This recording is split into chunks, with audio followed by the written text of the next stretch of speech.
కర్కాటక రాశి వారికి ఎప్పటికీ అంటే మీ లైఫ్ టైం మొత్తం మీద అద్భుతమైనటువంటి రెమెడీ ఒకటే.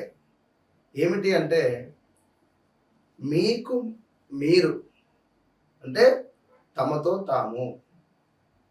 ఎందుకంటే మీకు మీరు ఒంటరిగా అద్దంలో మాట్లాడుకోవడం కానీ, మీకు మీరే ఒంటరిగా కూర్చొని ఆలోచించుకోవడం ద్వారా కర్కాటక లగ్నం, కర్కాటక రాశి వారు ఎంతో ఉన్నతమైనటువంటి స్థానానికి వెళతారు.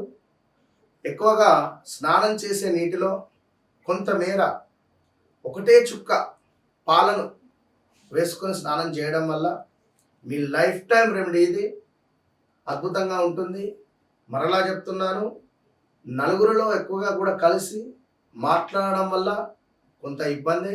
కనుక ఎక్కువగా మీరు సింగిల్గా ఉండేటువంటి ప్రయత్నం చేయండి, బాగుంటుంది. All the best.